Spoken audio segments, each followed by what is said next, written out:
Hello everyone and welcome to the next episode of Art Side of Life, where it's all about how you can turn your creative passion into a profession. My name is Eva and my guest today is senior concept artist from Los Angeles, US.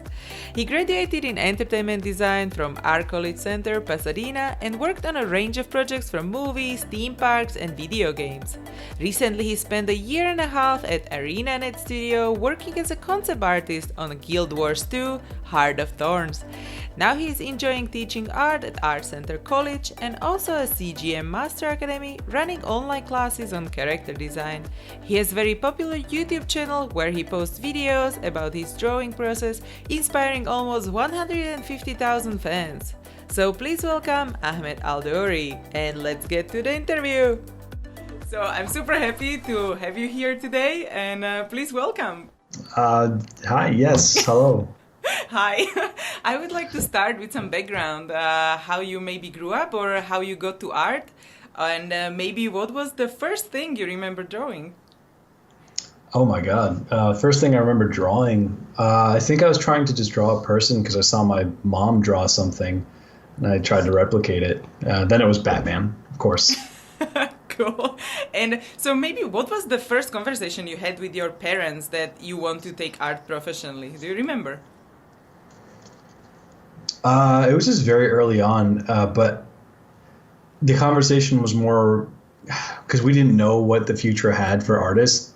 And we always thought, oh, you could just become a cartoonist. But as I kind of graduated high school, there's more options like concept art. But the conversation was more like, you could try it, but you should try engineering. So, as is, the concerned parents might say so. Yeah, classic. That's why I studied management. So, yeah. Sure, yeah. And so which were kind of the biggest turning points or decisions you had to do in order to follow your passion? Definitely to pursue art instead of engineering. That was it. But I'd say the biggest turning point that made a profound impact on my life would be when I moved to California from Ohio to attend Art Center, and it was a tad bit different back then in 2009, but because I recently taught there, and things are kind of different, but that opened up a lot of opportunities and connections, and that are extremely valuable still today. But yeah, so that would be the main turning point, because then that just shifted everything to say, okay, for sure, this is it. Art is it. There's no turning back now. And yeah. And you mentioned your mom, she influenced you, maybe inspired you a bit with the drawing as well. Sure. But was there someone else as well, like kind of who inspired you, like I want to be like this person, or did you have a mentor? I remember, see, my grandmother was an oil painter, so she would make oil paintings. And so art was kind of in the family. Yeah. They weren't the best, but it's just something. I can't really say I had a mentor other than like just watching DVDs on concept art and drawing. And I'd say the most memorable vicarious mentor would be Ian McCaig. And, watching all of his DVDs, just like, whoa. And so that was something I was kind of shooting for. Mm-hmm. But at this point in my life, it's like I have to turn all that off and say, what's my path? And like kind of figure out what that is. Yeah. So then how do you get inspired? Like you study other artists as well, kind of to learn maybe how they simplify and maybe combine the knowledge, and do I guess also live drawings, right? And of course. How do you combine all of these learnings or into your style maybe?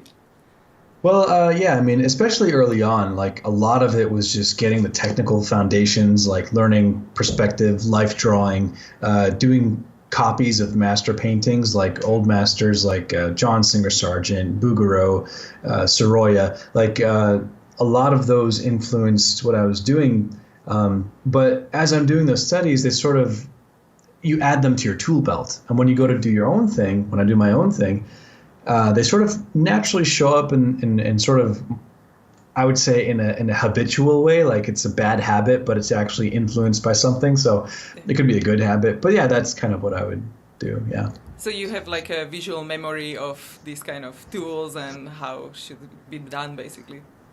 I guess so, but it's not something conscious. It's much like the way you learn to write, and you learn to write regularly and then cursive or a couple different ways. it's not like you force it every time. It just comes naturally, like your own autograph or signature. Yeah, yeah. So I like signature that style. Yeah, yeah, Yeah, I yeah. think that's really cool because then everyone can imagine, like, okay, yeah, you learn one way and then you adjust basically to your way of Yeah. being or whatever. Yeah, and if you learn 5 different fonts, all those fonts are going to influence the new font that you do without trying to do those, and that's your style. Yeah, So, yeah, yeah, definitely. And do you remember maybe what was your best advice or something you kind of remember and stuck with you? uh, yeah, I'd say, well, it depends on the time, which era of my existence, but I guess the most recent one that's been sticking with me is that you know, to not depend on talent. Because I mean, I always grew up with people telling me, "Oh, you're talented, and you got talent." Blah blah blah. Here, have some praise, right? And so I got used to that. But um, the problem was I didn't learn discipline because when things came so easily, I didn't learn what it actually took to work hard to get somewhere. So as of right now, the best advice is for me that's helping me is that you have to work anyway. You have to actually put in a lot of effort and not expect things to come to you easily. Because I can easily be like lazy and like, oh, I'm too good and it should be whatever. But that's yeah. And was there a time period where you maybe stopped drawing? Because when you were a kid, then everyone was telling you like, okay, you are really good. And maybe with the laziness, was there some time where you actually like, yeah, okay, I have this? Nah, well, I think I was always drawing and always like fascinated, and I was always curious. I'm like, okay, how did they draw that thing, and that blah blah blah. I think it wasn't until recently where I got to a certain like from my childhood up until now, it was like this learning, getting better. But then I plateau. It's like, okay, now what? I kind of can figure out how to do anything if I put my mind to it, but what do I do? And I kind of just sat there, and that's why I took such a long break recently. If anyone follows me on YouTube, for like 3 months, I'm just kind of thinking, right? But yeah, so I don't know. I think the break was recent, but I still drew every day, no matter what. I think the longest I've gone without drawing was maybe 3 days because of like traveling or something. But at least something. I'm drawing on something. Yeah, Yeah, it's an obsession. Yeah, you also went to mountains, I think. I saw some of the videos where you were actually drawing there.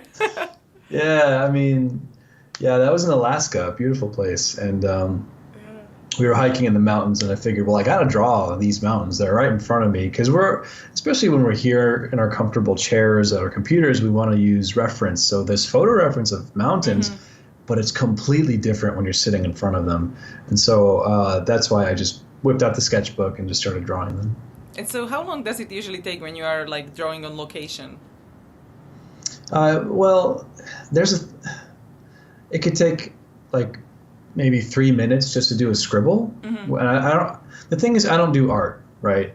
To do art is to go there and be like, I'm going to make this beautiful piece, this beautiful drawing, and I'm going to get everything. I don't do that. Not yet, at least. It's more like, okay, oh, look at how that cloud is doing that thing. I'll take a note, put a little shadow, and then like it's a note for me, right? So I think, but I'll spend about 30 minutes just taking notes like that. Okay. Yeah, that makes sense because like if you have basically something which interests you on that scene, so it's not necessarily the whole thing.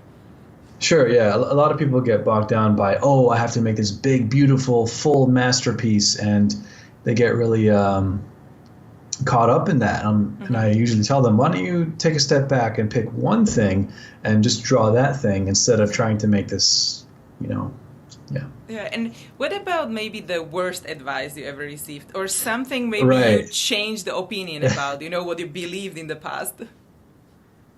Oh, well, I guess that goes back to the other thing, the best advice. But the worst advice was that something I told myself, and I said, and I lied to myself and said, there's no such thing as talent. And because I didn't like the idea that I was given some like gift and other people didn't get to have it. So I'm like, yeah, everyone could do it, which to an extent, with enough practice and skill, people can get to a very high level no matter what, whether you're born with it or not. It's just faster for some people who are born with it. But then it goes to like the worst advice, and it's not necessarily worst advice, but rather the worst things that you can hear along your journey as an artist. And that's the type of people who don't want you to succeed. And we all have people like that in our lives who like, no, don't try that. Don't do art. I mean, it's engineering's safer and like things like that. But the thing is, they do that because they want to dissuade you from advancing in life because they'll feel left behind. And I felt that before when other people are succeeding. So it's like I get it, but I have to like keep that out of the equation. Otherwise nobody wins. Yeah. Yeah. And what do you think? I just heard this recently that someone was describing art or artists as, not something how you create things, but you have to learn to observe. So it's not like how you draw, but how you're observing. That's part of it, absolutely. I think, just making pretty lines is one thing, but then seeing something and drawing it exactly, that's one thing. But seeing something and interpreting it and then changing it, that's a whole nother ball game. So yeah, I think there's a lot. I mean, there's facets to it. There's technical skill, observation, interpretation, stylization, color, line, contour. It's like there's so many different elements that go into it. Yeah. Yeah, and now when you're teaching, is mostly character design, right? The two classes I'm teaching now are character design. Mm-hmm. When I was teaching at Art Center, I'm taking a break right now from that, but it was design process, so it was kind of everything. Okay. And then dramatic narrative, which was a higher level class, and that was teaching like pretty much how to make frames, movie frames, and like how to show the most dramatic version of the scene. Yeah. So you are also coming up maybe with stories and how to influence the whole creation, basically.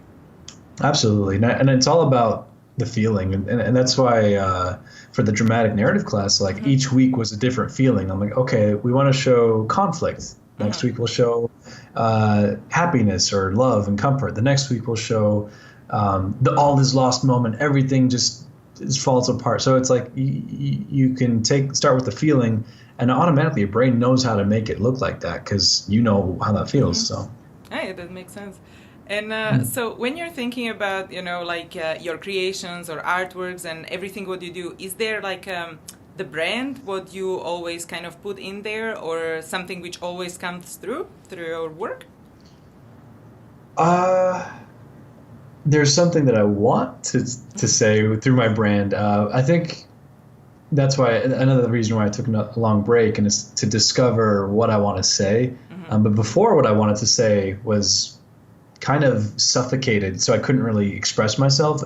I think building the whole platform on Instagram and YouTube and all this other stuff, it was like, what's popular, I'll do that. And it was just the most miserable. It works because it's like you show how to draw a face and some light and color, and people are drawn to it, and I understand that. But when unless that's like your authentic expression, you'll be. I was not depressed, but like I knew there was a different voice that I wanted to speak, and it wasn't. So now my brand, what I want it to be is, this is me. No matter what it is that is the core expression, I want that to be in the forefront. Even if people don't like it, that's the thing, and that's the curse of the artist. Yeah. So what did you learn then about yourself? Oh boy, I learned that I had to, sort of sort myself out, and like I wrote a lot. Like most of my recent sketchbooks is mostly writing, and then a couple drawings and a lot of words, but I had a lot of ego issues, like, because of my ego, I wasn't actually moving forward, and, jealousy and envy, and who was I jealous of and why? And then everything that was a problem for me in the present was usually because of something way in the past, like when I was a kid, like 7 or 8. For example, there was a part of me that refused, the present version of myself, refused to make good art. It's like, I'll make art, but I won't take it all the way. And I'm like, why? So I started writing, and way back when, I was like 8 years old, maybe 9. And I did this, I thought it was an awesome drawing of something from the Warcraft's art book or something, right? So I did this drawing, and I had it in the backyard. and I was showing my friends, and then my one friend, and I remember the sun was setting, blah blah blah. And I'm like, dude, look at my drawing, and he looked at it, he looked up at me, and he crumpled it up, threw it, laughed, and then he ran. And I was gonna cry, like, oh. And so in that moment, I programmed myself, like, don't ever show good art because then you'll be hurt. And so I didn't realize I was doing that until like a few months ago. So stuff like that. There's so much more, but that's like one example. Yeah. And do you think some of these stories you will put maybe in a book or in some videos or something to share for other people to learn? Absolutely, yeah, and I think because I have the YouTube thing going, so right now it's just a couple tutorials and sketchbook tours, but I do want to go back to these sketchbooks where I wrote these things out and do a podcast on each one, and like, because I know people are struggling with the same stuff, and I might as well do my best to share that. So just maybe it'll help them, wishing that I had someone that I was watching on YouTube when I was like 12 or 13.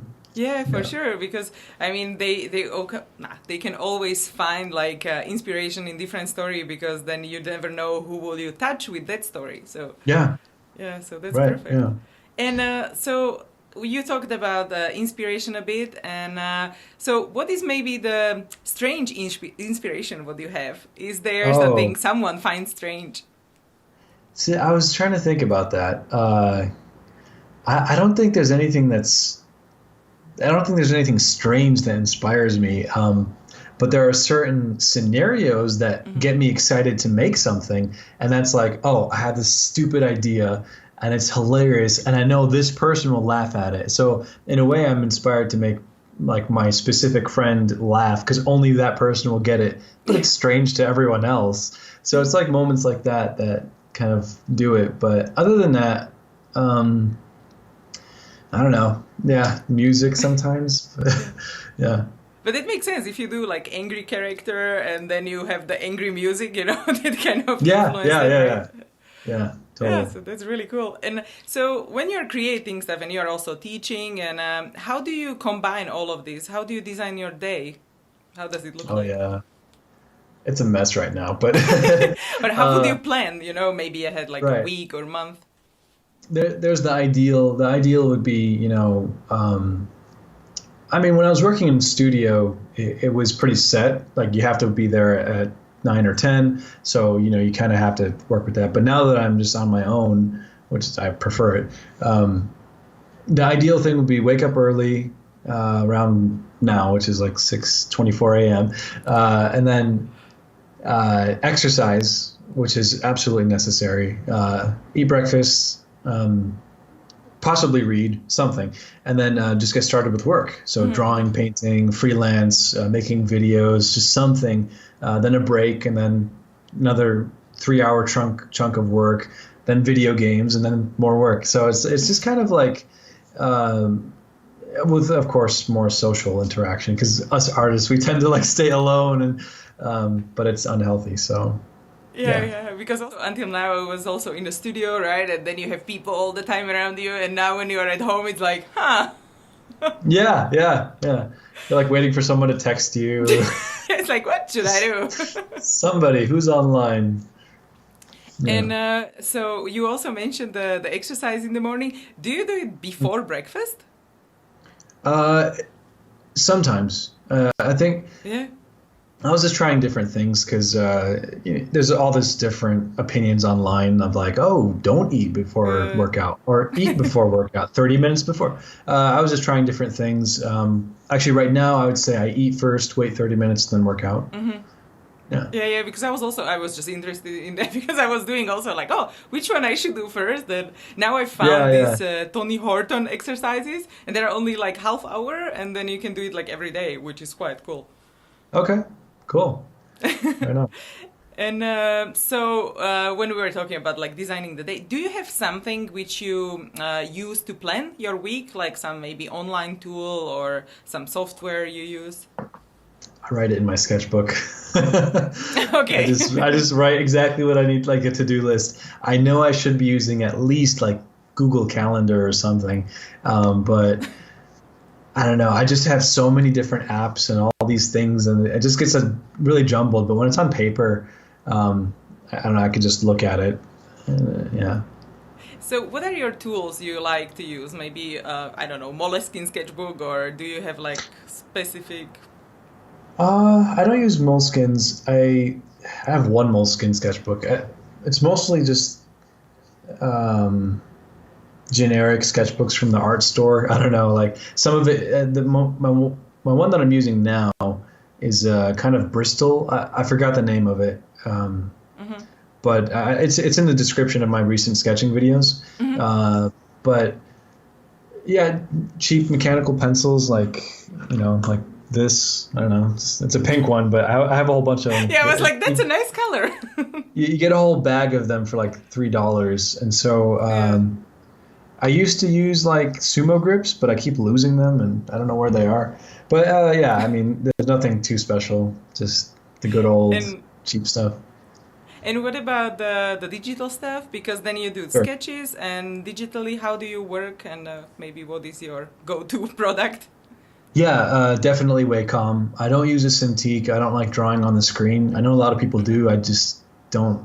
I think the tablet has far more of an advantage because of the ratio, less movement for bigger strokes. But I use the Wacom Intuos Pro Medium.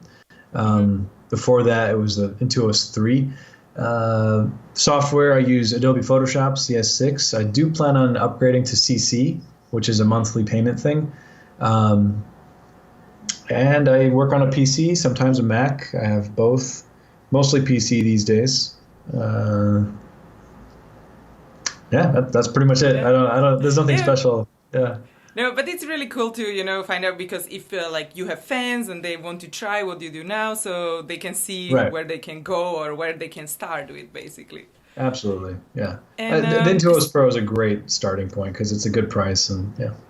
Yeah, because it's not as expensive as Cintiq, so it's a good balance. I'm lucky that I don't like the Cintiq. Otherwise, I'd lose a lot of money. And so you are also doing like freelance projects, right? I guess, or maybe not right at this moment. And how do you combine maybe in the income streams, or basically what do you live from, or so the advice to young artists, how it is possible to live? I don't know. I guess I'm pretty lucky. My main income is just through teaching right now, the various places. But I do take on some freelance things, and there's like some ad revenue from YouTube and like some tutorials that I sell on Gumroad, but that's not significant enough to, let's say, pay for the bills yet. I do plan on going to the Patreon route, so that's like kind of the next step. But let's see. I don't know, advice for, because it's like everybody has their own different path, right? Yeah. So it's more like what you do now, it's just an inspiration. So you have teaching, you have a Gumroad, then you want to do Patreon, and so that kind of, so you live from the combination of this. Yeah, and I'm living comfortably enough because I still get like various offers rather frequently. And by that, I mean maybe once every 2 weeks there's something new. But I won't say yes unless it's something that I would enjoy doing. I've had to say no to a lot. Sometimes I don't even have time to respond. But if I'm starting out, I'll just take anything I can get. If I was like still 21 and fresh in the industry, and there's a job, it looks boring, but hey, it's a door, it's a foot in the door, I would still take it. But now it's like, I don't want to design your vacuum cleaner, so yeah. So what is your thinking process when you have to decide like no to the project? Because always there is something, when you say yes to something, there is always no to something else. Of course. So what is like the self-talk? At this point, it's just trying to be honest. It's like, if there's a project, and then whatever the project is, if I can say out loud, I want to do this project and not feel like I'm lying, then I'll do it. But if I feel like I'm trying to trick myself to do it, I know it's kind of strange, but and it's like that with everything in life for me. It's like, just trying to find the honesty in it. But unless I really need the money at the time, then I'll go on to it. But it's more that I just ask myself, do I really want to spend the next 2 weeks with these people on this project? And if it's no, I have to let them know. It's just pure honesty. So the way you decide to say yes, is it more the team to work with, or is it the fun about the project, or setting a goal if this takes you closer to the goal, or what is the main appeal? Is it the goal? It's a couple of factors. If it's something that helps me get to my goal, like if I want to do fantasy card illustrations, that kind of stuff, which is sort of what I'm going towards. And I'm actually doing something with, actually I can't say anything, but so if I get an offer that's towards that, then I'll probably jump onto it. But it's other factors, like if it's the group of people that I know and I love working with them, and it's still a silly project, if I love working with them, then I'll do it anyway. And sometimes it's like it's just the right things lining up. And so what are maybe the new exciting projects people can look forward, which you can share maybe already? Oh, I'll be sharing the pieces soon, but yeah, and it all ties in with my next step of like the whole Patreon thing. But I'm really excited because after all this writing, I'm finally like figuring out what I want to do. And I thought I wanted to do this, but then I tried it and no, but now I'm doing this stuff and I'm like, this is it. This is me. And it's the true self-expression. I think, like I was saying earlier, taking all the stuff that I loved, and I actually wrote it up here, like, who am I doing this for? Middle school me, 10, 14. These are the things I loved, like Mario RPG, Zelda, Final Fantasy, like the Matrix, Lord of the Rings. Like, what is it about those things that I really loved? Take that and try to make my own kind of like world. So it's what to look forward to perhaps is the world building aspect of whatever it is that Ahmed Aldoori has in my crazy brain. And I want to draw it, I want to paint it, I'm going to record it and just share it. And with that, because before it was like, oh, the only thing I can do right now to get successful is fan art and then sell it. And that, which is, I'm sweating right now just saying that. Like, I don't like doing that. And I wish I did like it because it's very fruitful. You can make a lot of money with fan art, but I can't bring my hand to do it. Yeah. I'm very envious of people who just enjoy it. I can't, I don't know. I'm kind of jealous, but yeah. Yeah, but maybe it comes in a time of the life, when you're like, okay, I cannot do this. So, Yeah.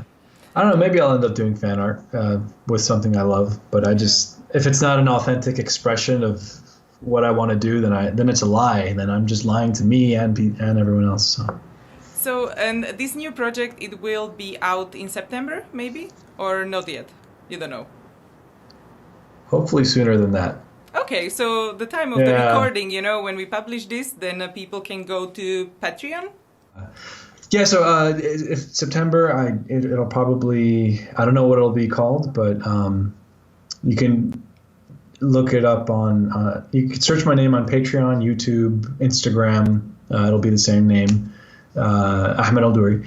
And I am excited to see what it looks like. And if people are watching this in September, then you're watching the future, and you're watching the old me talking about it. So yeah. So cool. We will put it in the show notes so people can go right through the link and so they can check it out. So that's the plan. Sure. And so maybe let's talk about the motivation a bit. How do you keep yourself motivated? I don't. The thing is, like, that's another thing I learned. It's like sometimes, and if you imagine it like a carrot on a stick where you're chasing it. So you have this idea and you're like, oh, I want this thing, and you're chasing it. Sometimes that works, especially if you see your favorite movie and you watch it and you feel inspired and you do all this cool stuff. But the thing is, motivation and inspiration together, or separate, whatever, they're not reliable. So I think to be actually effective, and this is something I learned recently, is to just do stuff anyway. And that's a big thing that I'm learning now is discipline. And, show up, have a routine, and you'll notice that when you do that, you're not waiting for motivation. Instead, you just start with anything at all. About 20 to 30 minutes in, motivation comes, or creativity starts to come, and you start to make decisions. You're like, oh, that's cool. Then you get into the zone, and 2 hours later, you take a step back and you look, you're like, yeah. And so I've given up on trying to be motivated and just do it anyway, and then the stuff looks cool. So maybe that's the motivation, just doing it anyway. Just do it, yeah. Absolutely, yeah. So, is there something which simplifies your life? Something maybe you bought recently, or something which you would recommend to people, like this helps? I don't have anything for this. I was trying to. No, I mean, no. There's nothing I could think of. I mean, I have these gloves for when I work out, and they help my hands. I don't know. That helps, because if someone wants to do this, and if you have some which you would recommend, then yeah. Just the cheap ones on Amazon. I don't know. Sorry, I wish I had this list of to become better in art and life, to use this product. I don't have anything. Yeah. I'm so disappointed now. I'm sorry. Cheap mechanical pencils. Okay, but let's talk about books maybe, and Sure. maybe documentary or movie. Is there something you give as a gift, or something like, oh, this is really cool? Yeah. So the things that I would recommend to just anyone and my friends and family. Well, obviously, when it comes to art, my favorite book that I think should be on everyone's shelf is Shadowline by Ian McKagan, and it's pretty much his artwork, his story, and he types it all out, and it's a really well written thing. And he even has in the middle of it these little pull out things that have art lessons in it. So I'm like, that's awesome. So art wise, there's that, and various other books, but that's the one that stands out. And then comic books. I've been recently looking at Low, and the artist is Greg Tocchini. He's, I believe, either Italian, maybe Portuguese, something, but written by Rick Remender. And the story is pretty good, but I think the art is just gorgeous, very, very flowy, and kind of like Claire Wendling a little bit. So that's very lovely to look at. Movies, documentaries, I can't think of anything regarding film. So, I mean, The Matrix, that's my favorite movie of all time. So I'll buy that over and over again. And all the Disney movies are really fun to watch, and Miyazaki, of course. But that would be my answer. Yeah, and by the way, have you met with Ian now Yes. already? Yeah? Cool. Of course, yeah. I went to a workshop that he was doing in San Francisco, and it was funny because I invited him to my graduation show in 2014, and I didn't think he would respond. He's like, "Oh, of course, I'll show up. I'll be there." I'm like, "Oh my God!" So I was there. I had my show. I was dressed up. I had all my artwork up, and it was all themed with the Arabian Nights. It was gonna be really cool, and he didn't, and I was waiting for him, and he didn't show up, and so I was like, oh, it's okay, he was probably busy. And later that night, he emails me. He's like, hey, so I went to the school and I couldn't find anything, the show or you. I'm like, I think you went to the wrong campus. Oh no. So it's funny, he tried. So when I went to the workshop, when I met him, I was like, hey, I'm that guy. Remember? He's like, yeah. So what happened? And so we had a fun little moment. And he actually drew in my sketchbook for me. So he's one of the most fun, energetic, lively, jovial people I've ever met. Yeah, exactly. That's what I thought as well when I met him. I was like, oh my God, how can he be so positive? It's amazing. Yeah. Anyone can draw. And if you can dream, you can draw. It's like, who are you? Exactly, this is awesome. Yeah. And maybe talking about the events or where you can meet artists, do you plan to go for some events this year, next year, where your fans can meet you? It's funny, I have other artist friends who set up booths at Comic-Con and Anime Expo and all these things, and CTN. I don't do any of that. I don't know. I don't like big crowds and stuff. So there's no events that I can say that I plan to go to. Maybe next year. And if I do, I'll probably tweet it and promote it. But if anything, it might be CTN or Anime Expo. Other than that, I don't know. I don't really want to do it. So not yet. Good. But I mean, then you can inform them through Twitter. Sure. So is that your go-to platform mostly, Twitter, or is it YouTube, or where do you spend the most time? I spend the most time on YouTube and Instagram. I'm only right now learning how to use Twitter. I never did it when it was popular, but I have some students who I became friends with, and my friend Jen, she's like, use Twitter, get on Twitter. Why aren't you on Twitter? There's so much opportunity. And I said, okay, just help me. And then so I'm just slowly using that a little bit more. But mostly it's going to be YouTube and Instagram and Facebook. So when you are looking for a new project or kind of the networking, is it mostly through online or from your school, or how do you find new contacts maybe? Well, for me, I definitely, my initial connections were from school. But from there, I got to know this person and that person and this person and that person. But if I wasn't here, online is just as good. And I think for me, if I had no work online, I wouldn't be getting my freelance offers right now. But because I have my work online, they tend to happen. So the idea is have awesome work and stuff that shows the things you love, put it up there, and show that you can provide for whatever it is, the project that they're doing or whatever, and that's kind of like the grind. Yeah. And maybe let's talk about the future. Where would you see yourself in 5 to 10 years? Something which should be like dream scenario. Dream scenario. Okay. Married with some children. I think that's far more, of a solid goal than anything really. I don't think I could go through life just doing art. It's not enough. I think carrying on life to some other little human beings is a profound thing, and I think it's not everybody wants that, but I think that's something I definitely want. Creativity wise, I think I want to make games. Like let's say I had $1 bajillion and I could do whatever I want. I would probably start a studio, and I have all these ideas for game experiences that make you feel like the way you feel when you play a Zelda game or Half-Life 2 or when you watch a Miyazaki movie. There's something dreamlike about that. I want that, and I want to make art for it and make that a gaming experience so that's what people feel, and they're like, I need to play this again, right? So and also embed some kind of message that whether it's something that helped me to help them as people. So that's the dream. Oh, that's really cool. And then imagine also with the kids, that if they can learn directly from you growing up with all the drawings, so that would be super cool.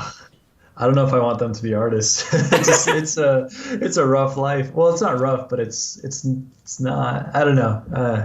Maybe we'll see. But maybe you cannot help it. If they see you do it, it's like if your parent is a pianist, then you kind of play piano. I just won't tell them I'm an artist. But Bernini, his son became better than him, so I can't let that happen. Of course not. Yeah. And if you think about, like as a last question, I want to ask you about like far, far future. Like, what would you like to be remembered for in like 100 years? This might be a strange answer, but I don't want to be remembered at all. It's like, I don't know. I just I want to find a way to be at peace with my life and the people around me, and then let the next generation do their thing. But I don't want to be like praised as like some kind of idol or Gandhi or something like that. It's more important to me that I can affect. I don't know. Maybe I could. If anything, I'd want to set up some kind of foundation where people are improving their lives, strengthening themselves as individuals, kind of thing, and carry that on. But the whole like praise Ahmed Aldoori for no, yeah. And what would be maybe the last advice before we say goodbye to young artists? Something which, live by? Let's see. That's a lot. Well, I mean, to sum up as much as I can in like a few words, it's discipline.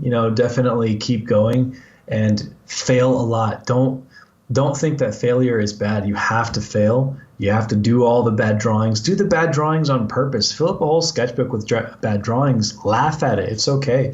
It's part of the process. I have so many friends that get angry and rip up their sketchbooks because they're studying and it just doesn't look good. I'm like, it doesn't have to look good. Just get in there, fail, discipline yourself to keep going, and I think you'll find your results. So. Oh, perfect. So thank you so much for being here and taking time from your busy schedule. It's amazing. Oh, yeah. Thank you. It's a pleasure to be here. Yeah, and thanks everyone for joining, and see you next time. All right. Bye.